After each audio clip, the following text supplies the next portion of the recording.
Welcome to the Terrible Take, a daily segment telling Steelers Nation what's on our mind. I'm Ross McCorkle. The Pittsburgh Steelers put up another embarrassing primetime performance in their 25-10 loss to the Los Angeles Chargers, and there's plenty of blame to go around. Aaron Rodgers is probably culprit number one, having arguably the worst game of his entire 21-season career. But today I want to focus on the offensive line.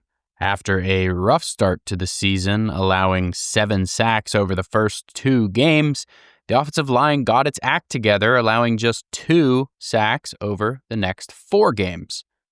A similar improvement happened in the run game, where they were initially only gaining 63 yards per game on the ground over the first 3, and doubled that to 126 over the next 3. We really were seeing growth from the young offensive line, and Mike Tomlin even pointed out that it's reasonable to expect that to continue, given how young most of the players are in the group. Yet what's happened over the last 3 games for the Steelers' offensive line? Nothing good. They've allowed 3 sacks per game, a total of 9 over the last 3, and that includes countless other pressures and quarterback hits taken for the 41-year-old Aaron Rodgers. And the running game has fallen off a cliff as well, failing to get over 100 total rushing yards as a team in each of the last 3 games. The last 2 games in particular combined for just 111 yards. That is horrible, and one of the big reasons why Pittsburgh offense has not been able to do much. Again, there's blame to go around. Aaron Rodgers has drifted into some sacks or stepped up into some sacks, but the offensive line has really taken a turn for the worse. Broderick Jones, in particular, is a guy who many thought was starting to turn the corner at left tackle. That has not been the case recently, and honestly, I think his improvements were a little bit overstated to begin with.